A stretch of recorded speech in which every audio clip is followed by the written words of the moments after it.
Well, the flowers that are there is about 4 weeks ago. I'm not kidding. Never in all my days have I looked at flowers. Yeah, the entire I know. Good morning, everyone. Good morning. Looks like we still have some food over here. Sausage and cake. This is the kind of class you get up and roam around. Glad to see everyone here today.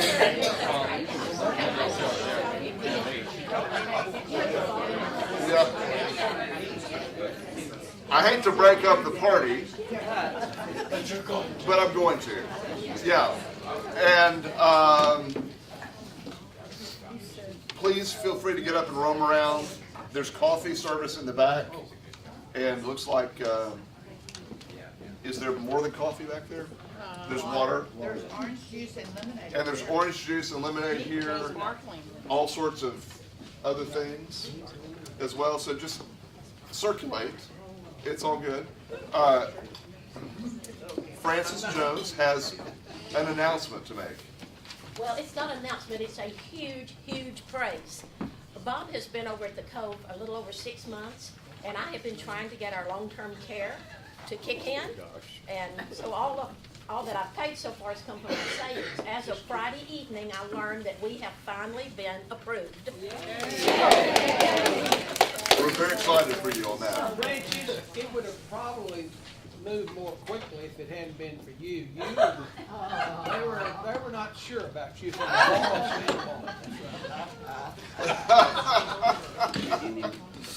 Okay. Well, I know that there are a number of prayer concerns that we'll have to share when we get to that time at the end of the lesson today as well. Let me answer a question I've been asked repeatedly this morning. Who died?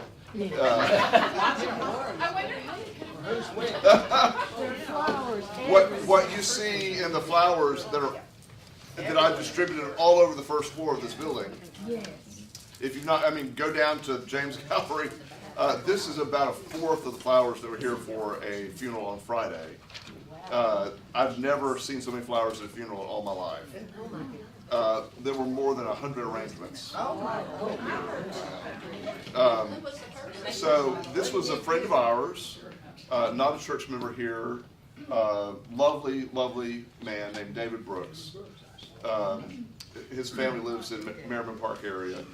And if you ever have heard the local band West Nile and the Texas Skeeters, he plays in that band with them. And Well, he's sort of young then, isn't he? 58. Well, that's what Yeah. And so really, really tragic. He's quite young. Yeah, thank you. Yeah.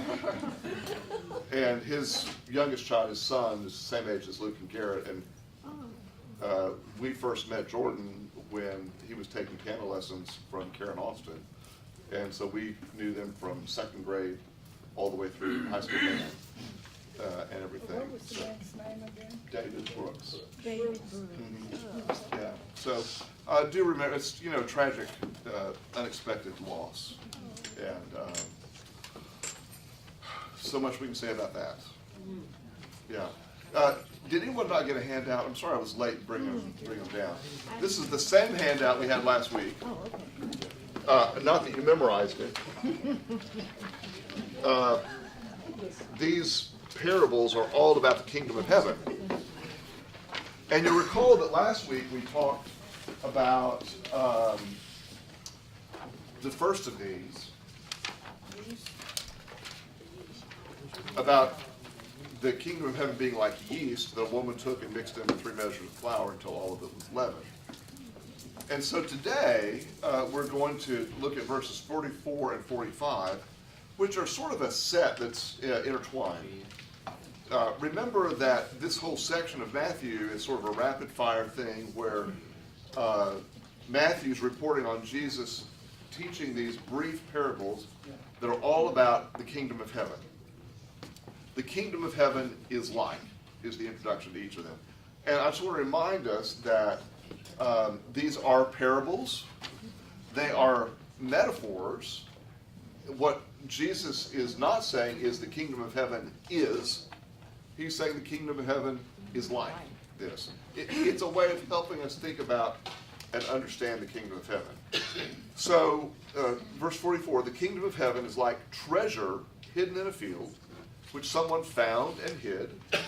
Then in his joy, he goes and sells all that he has and buys that field. Again, the kingdom of heaven is like a merchant in search of fine pearls. On finding one pearl of great value, he went and sold all that he had and bought it. Two brief parables about valuable things that are found and acquired in different ways. And there's a variation on this. Now, one of the first questions we got to deal with in this is verse 44 of this story. You got it, Kathy? Yeah. Okay. Thanks. This seems just a little immoral, A little devious. right? It seems a little devious, doesn't it? So you find a treasure hidden in a field, and so you keep it hidden there, and then you go buy the field knowing there's treasure on it, right? So does anyone have a problem with that? Yes, sir. Always that. Finders keepers. Finders keepers, losers weepers, right? I don't know. What do you think about this? Very good businessman. This is a good business practice, right? It was for him. Why is Jesus telling a story that involves what we think might be immoral behavior? Insider trading. It's insider trading.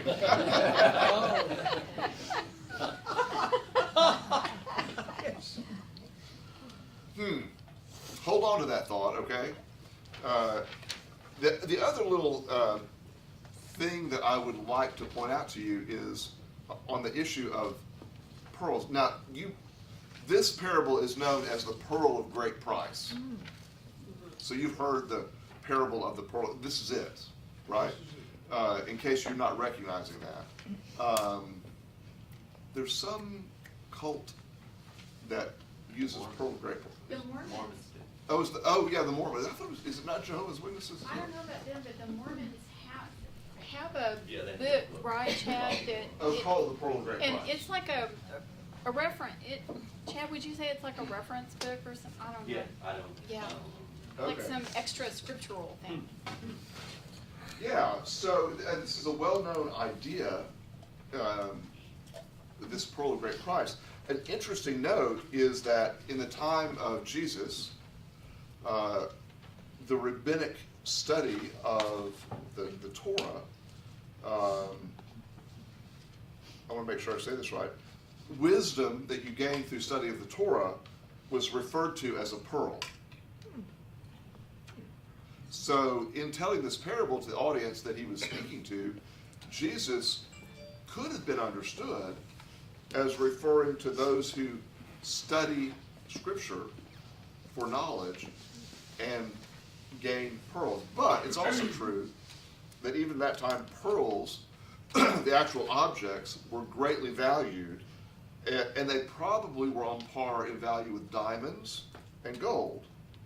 And remember that in Matthew 7, verse 6, Jesus, I know you know this reference. I shouldn't even have to tell you, right? No. I don't know this reference either.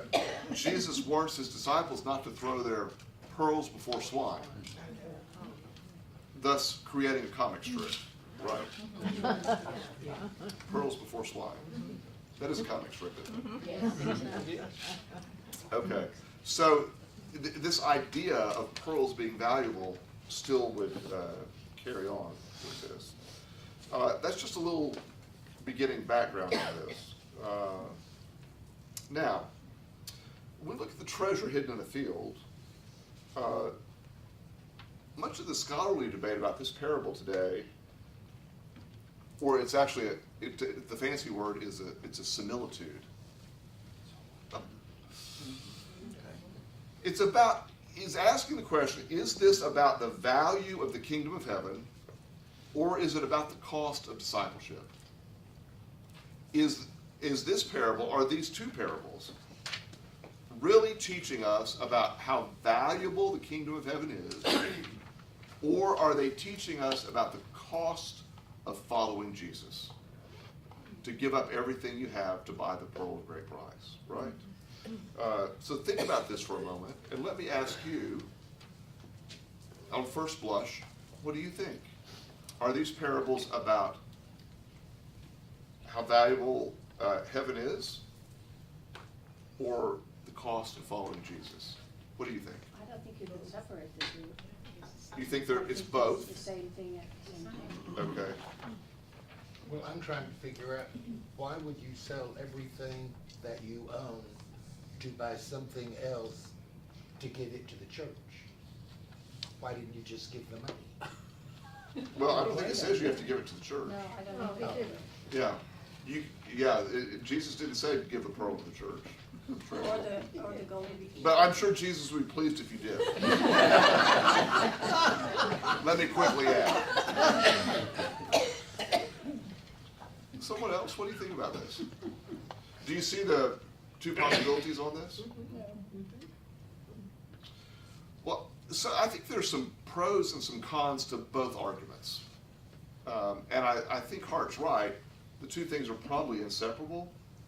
But in our minds, we probably lean one way or the other, depending on how we're bent. What our bent is, right? So, on the side of the costly discipleship, one commentator I read said, all of life is a seeking after value. Sometimes we find value fortuitously, and sometimes with great effort. But often our sense of value is skewed. We need to aim higher. Our relation with God is the most important part of life. All our other pursuits are trivial by comparison. That's a lovely sentiment, and I think it's true. Here's my cynical problem with that statement. You knew I'd have to pick it apart, right? My cynical problem is that I get weary and have for most of my knowing life with Christians who act like they are so heavenly minded that they are of no earthly good. So super spiritual, and me and Jesus, it seems to me it's easy to overdose on syrupy sweet talk about God being the most important person or influence in your life. And I'm taking this all the way back to high school. Sorry, I'm regressing. And certainly the 2 years I attended a small Baptist university where people had to out-pious each other. Right? My favorite was the people who felt compelled not only to pray over their food in the cafeteria, but to throw their arms around the food to pray over it in the cafeteria to prove their super piety in that moment and how close they are to God, right? And it's like the kid who says, the high school kid, think about it, who's asked, who's your best friend? Well, my best friend is Jesus. Well, that's lovely. But do you have any friends on earth? Right? I mean, I don't want to make fun of you for that. But it's almost like that's the right Sunday school answer to give. Right? And can you get past that and talk about something that is relational here? Carol Ann, help me. Mark, you might ask that person that said their best friend was Jesus, who is the friend that they talk to the most? They would say Jesus. Oh, how sad. Pray. I'm sorry, I'm because- cynical. I don't and again, believe it's that. because it's the right answer. We're conditioned in our super churched up culture to think that's the right answer to give. And help me here. I feel bad now because when I was teaching preschool this year, one of my favorite songs was "My Best Friend Is Jesus." Yeah. I know. And it's okay. If your best friend is Jesus, it is okay. I want you and Jesus to have a good friendship. as long as it's not just all about you and Jesus. I have had a friend in the past who everything in her life stayed so messed up. And wasn't mean or bad or anything like that. Just, you couldn't have gotten a cup of sense out of that woman if you'd have worked at it all day. So she relied heavily on being very pious. That she could do that, I think she felt correctly. And that was basically the only thing. Everything else she touched got messed up. So sometimes, this is a great illustration, sometimes we can use our piety as a cover for reality. So you know what I'm saying? This is the reason televangelists survive. Because they pour out this uber dose of spiritual sap that seems to cover up all the problems ordinary people have. And if you just get on board with them, there's a moment of your life that you're going to feel, right, this is solved. And this is the danger of reading a parable like this, I think, and making it all about the cost of discipleship and all that you give up to follow Jesus. And I'm not saying you shouldn't give up stuff to follow Jesus. But I'm saying if that's all you do is give up stuff to follow Jesus and don't actually do anything, you're not really following Jesus. Right? Because the kingdom of heaven has value to it that's got to apply as well. If you're tapping into the source of God's power and it's only making you feel better, that's a waste of energy. Not that you're not valuable, right? So there's this very individualistic idea that I think has come to be associated in evangelical Christianity with the cost of discipleship. And it doesn't have an end in mind other than sacrifice. Am I making any sense here? Yeah. Yes, Loda, please help me. How do you, pride of life, how do we do pride of life and not do the, holier now and participate in the world? Yeah, so I like the word you're using, pride. I think that's the key word. Yeah. That's my biggest sin, pride. And one of my biggest sins is being prideful in front of God, as if he didn't know, And, I just have to really constantly work on that. I mean, maybe it's easier for you guys, but it's a constant daily, hourly thing with me that I have to do. And, I totally relate to the word being prideful. So let me remind us that pride's not a bad thing. It's the misuse of pride, or the misapplication of it, that leads us down the slippery slope there, right? Because we don't want you to have no self-esteem at all, right? That's not God's plan for you. All to Jesus I surrender doesn't mean there's nothing left of you, right? And here's the dilemma of this parable, really, with finding something of great value.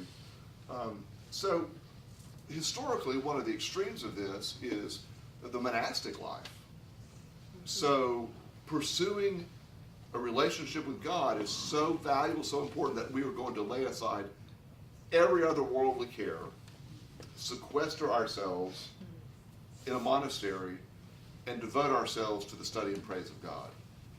Not a bad thing, right? And certainly a lot of good has come out of that. But if there's no reflection into the world from that, why has God called you into relationship? Right? If the kingdom of heaven is as valuable as this parable says, is it something we should hoard for ourselves? Right? And here's the problem with that first line about buying the field, because it sort of implies you're going to take it all for yourself. Norman, I wish it said, and tithe to the church. Or at least do something, right? I mean, these to me are both contrarian parables, because a lot of other places Jesus says, throw your nets away, you're fishers of men, leave and come with me. And this is saying things like, he found and hid, and he sold and bought it. That conveys maintaining possession and not going out and Yeah. sharing, spreading, etc. And so here again, I think you have to take this in the context of all of Jesus' teaching, right?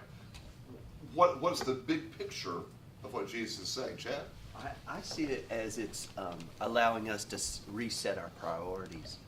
I think since the break, and we're these fractured beings, our sense of priority is, what we think is important. That's because that's what he did. He's worked all his life for what he thought he should be doing, and then he found something better than what he already had, and he realized none of that stuff he had done before mattered, and so he gave it all up to become someone better. And that's what I see the kingdom of heaven is. It's more like it's showing us what we truly were meant to be, and that the things we're doing here are nothing, and that we should always just give up what we're doing here to become someone better. Man, that's well said. Amen. Well said. I think we can go home right now. That solved it. It also makes me think of the parable we talked about early on about the man about building bigger barns. Yes. Right? When you're focused only on what you think is success, and then your life is required of you that night, And this is, I love what you said, because it's finding the right value in life and working toward that, right? Isn't that kind of like, as we go through church, life in church, things as on a need to know, because like when I was in little Sunday school, they said, if you have a problem, pray to God and he will answer. Well, you learn that everything is focused on me, Yeah. and my needs. And as you grow up in church, you find out that you're supposed to add other people to this list. I think that's a good point. Yeah, it certainly, that could be a starting place. Mm-hmm. But if you get stuck there, Yeah. you're not going to be a very good Christian, right? Yeah. So let's keep talking this out. We're making good progress here with this. Yeah. Someone else? I think Jesus spoke to the problem of praying in public with the Pharisees. Yeah. About doing your alms before men. Right. Right. So what I wrote down here is, let's see. I would rather see you live out the reality of the kingdom of heaven than to hear you talk about it. Yeah. Because too often this form of spirituality is only about personal devotion that is inwardly focused. And I think the value of the kingdom of heaven compels us to be outwardly focused. Ben? Writer, it's like living a false narrative. Yeah. That's what you're doing, is you're writing something that is not in reality, and you're making it your reality by constructing this false narrative that is just glycerin. It's the shiny part outside, and you're not letting anything come through. So now that I've just completely eviscerated the idea of personal discipleship, which was not my intent, what I'm trying to speak against is a selfish kind of spiritual learning with no outlet, right? It's not enough to pay the cost of discipleship if that discipleship doesn't lead beyond yourself, right? So now that I've done that, the next point I want to come back around to, which is going to hit the other side of this, is I'm quoting another commentator who says, the kingdom of heaven isn't dangerous to contemporary Christians as it was to first century Christians, but its countercultural values make it extremely difficult to embrace. Nevertheless, it is worth spending all our means on it. The whole of the Gospels tries to paint a picture of this alternative universe, a universe hidden in the midst of our world that operates by the logic of love. The costliness of Christianity is often put in terms of the cross, but here, in this parable, it is the sacrifice of our wealth that is figured. How often have you heard sayings, teachings, sermons about the great cost God paid for Christ's sacrifice on the cross? Right? This parable of Jesus turns it around to put the cost on us as followers of Jesus, to set aside all that we would otherwise want to acquire in order to focus on what matters to God. Does that turn the prism on this just a little bit to give you another perspective? Carol Ann? I'm kind of an odd duck, I know, and I have different thoughts. And my parents were, like y'all know, were missionaries to Africa. My dad was a doctor. If he had stayed here in the States, he could have earned so much more. Sure. So much more. And he took his wife and his children, and he went to Africa, and he sweated blood, sweat, and tears. And yes, he paid a huge cost to do what he wanted to do for God. Mm-hmm. And now I have a sister, my youngest sister, and she, terrible English, she and her family are leaving a week from tomorrow to go to Brazil and be missionaries there. And, you know, they could, my sister's a nurse and her husband is a talented craftsman. If they stayed here in the States, they could make a lot of money. Yeah. Mm-hmm. And they're going there. And I'm sad because I'm going to miss them, but at the same time, I'm really proud of them. Well, that's a wonderful example, Karen. It is, Carol Ann. great. What, Pat? I think that's great, and I think everything else we've been talking about is really great, and it's wonderful, you know, to give your life as a Christian and do certain things, you know, the ministry, the missionaries, doctors, all this kind of stuff. But in our everyday living, there's some of us who are just living, and it's not that we are against anybody else, but I don't feel like in my life I do anything, you know. So I'm looking like, in my job, I come across students, and I feel like my behavior toward them reflects who I am, and that's like all I do, you know.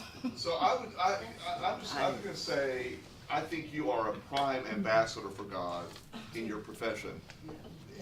Because having talked to you about this, and other teachers that I know, and by the way, let me just always say a word of thanks to teachers.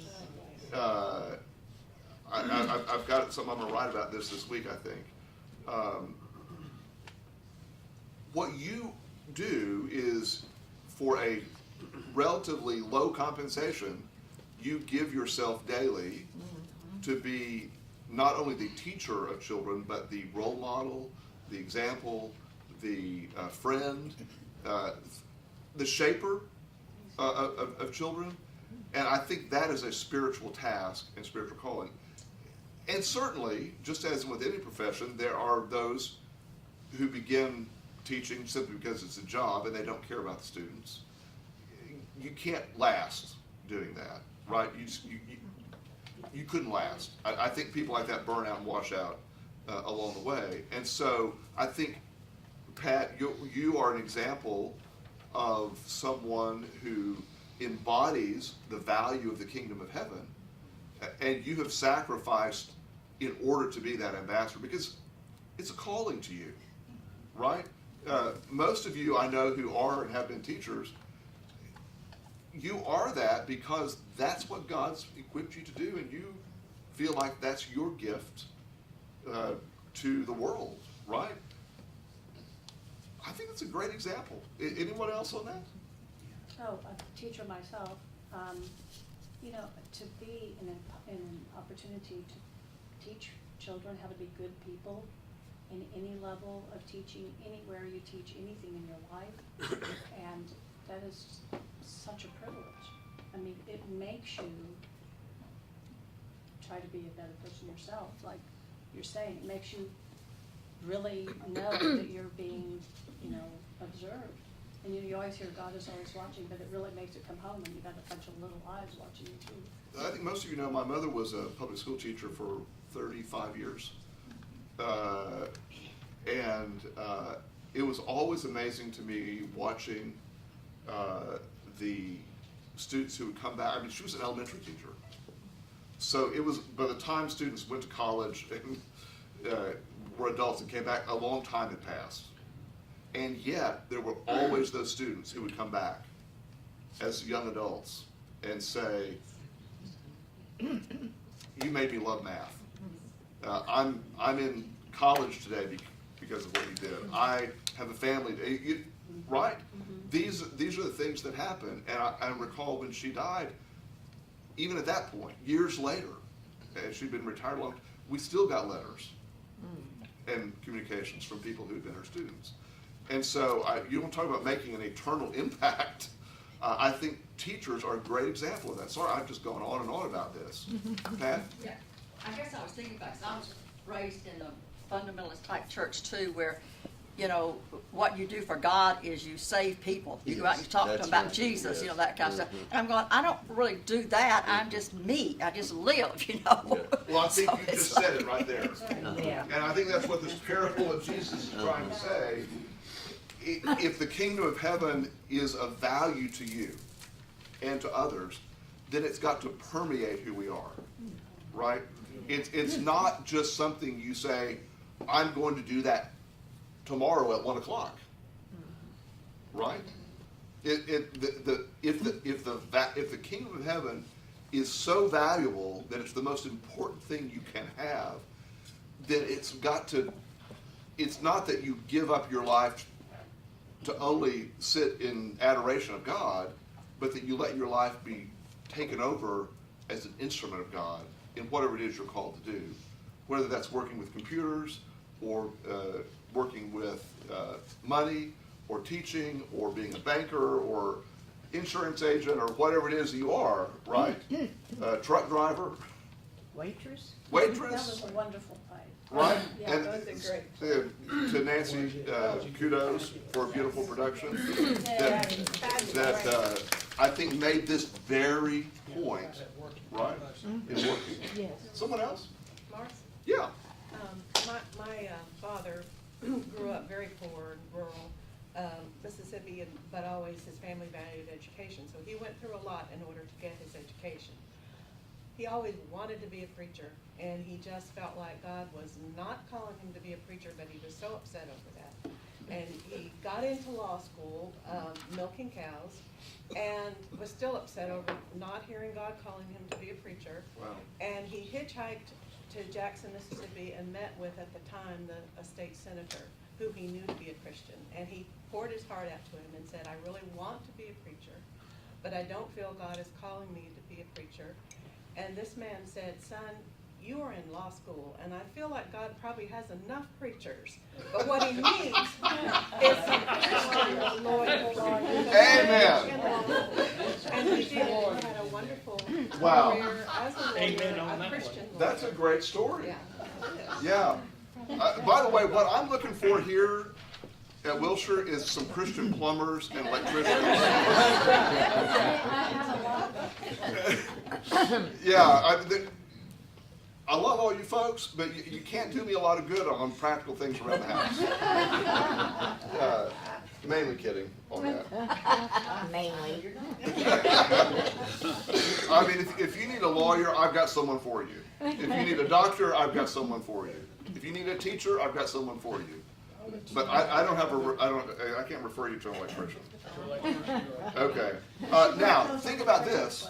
Remember also that earlier in this very gospel of Matthew, Jesus warns the disciples not to store up for themselves treasure on earth. And the very word that's used of treasure there in Greek is the same word used in these parables about treasure. So the very same concept. Do not store up for yourself treasures on earth where moth and rust consume and where thieves break in and steal, but store up for yourselves treasures in heaven. For where your treasure is, there will your heart be also. And so, to this larger point, the cost of discipleship, I think, is talking about giving your life not just in personal piety, which is a good thing, but it's talking about the consuming influence on your life so that at the end of your days, whenever that comes, you will have made deposits in eternity with the way you've lived your life. Right? Someone else want to talk about that? Okay, let's talk about the pearl a moment. Who doesn't love a pearl? Actually, you'd love more than one pearl, right? But this is a pearl of great price, so it's good enough. Notice that Matthew, in quoting Jesus, does not say that the kingdom of heaven is a pearl of great price. It is like a pearl of great price. So this is a small but really important distinction, I think, to make. So it's not that if you obtain heaven, you've attained the pearl of great price. This is a story told to help us think about what the kingdom of heaven is like. Now, we talked about the problem with the maybe unscrupulous merchant here in this, buying it at a hiding the well, all that. Okay. But there is a parallel here, and that is sometimes we also bury the treasure that's been given to us and hide it from other people so they cannot see it. Why do we do that? Why do we sometimes hide the gift of the kingdom of heaven that has been given to us and not make it visible? So earlier I railed on those who are too overtly religious and pious. But some of us have the opposite problem where people would never know you had a faith at all. Yikes, right? You're hiding it under the bushel. Well, there's that, Kathy. Yeah. I think it's with so many things, maybe that gift you're given scares you. The responsibility that comes with having and revealing that gift. Mark. And when I was younger, I was afraid people would laugh at me or be offended or, take it the wrong way. And now, the good thing about getting older is I don't care if they laugh at me or if they take it the wrong way.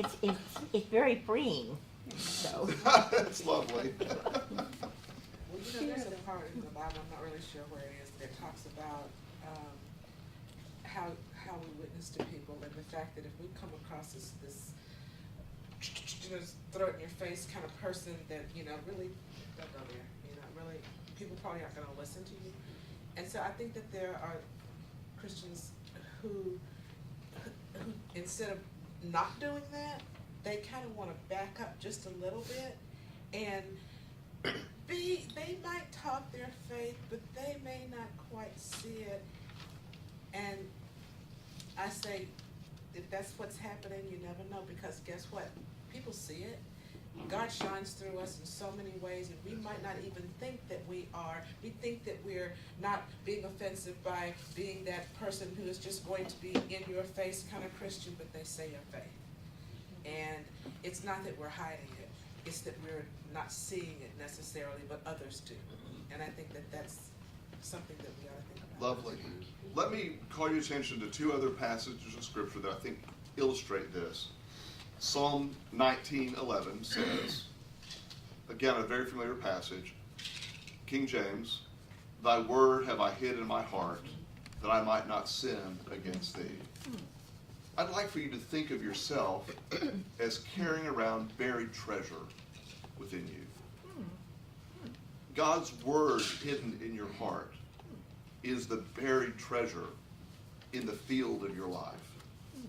And In 2 Corinthians, the Apostle Paul said, speaking of these eternal truths, but we have this treasure in clay jars, so that it may be made clear that this extraordinary power belongs to God and does not come from us.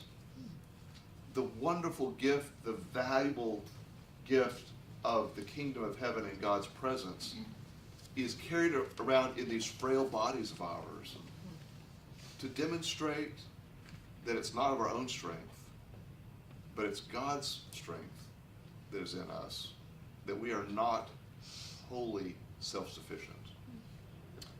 Another commentator I read said this, first, we are lovers of Christ, devotees of the divine nearness. This treasure we guard and hide. When we speak it too much or too crassly, it becomes another element in the world. It is subsumed into the logic of prestige, of insiders and outsiders, of strife and factionalism and hostility. There is something in this treasure to be protected, an intimacy that demands discretion. I love this line that when we speak of it too much or too crassly, it becomes another element in the world. And we can make our faith an object of worship itself, which is what I think this is speaking to. To sort of bring a closing idea to this, think about this. If in this parable a person finds something that is of such great value, they're willing to give up everything else for it. Think about your life and think about this question. What is it that you most long to see or experience? What is it that you would say about, I would give anything to see that?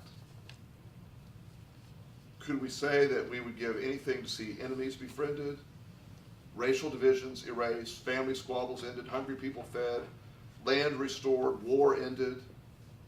Would we really give anything to see children educated, religious people united, humane programs funded? When we are swept up with the longing for an end to enmity, suffering, and destruction, we may find ourselves giving up everything to experience redemption. When we find ourselves ready to relinquish whatever holds us back from participating in God's movement, then we find church. That's great. Those are the words of one of the first female Southern Baptist pastors I knew, Nancy Hastings Sehested. Can you include that quote in the notes for this week? I'll send it today. Okay. Yeah. That was really good. Thoughts? Last observations on this? Thanks for a great discussion, y'all. I hope this was helpful to you today. So we'll leave the camera and come to our prayer concerns. First of all, I need to let you know that Shirley Vaughn, well, first of all, there are a number of our folks who are at the silent retreat. And Donna Manning and Gail Berkshire had to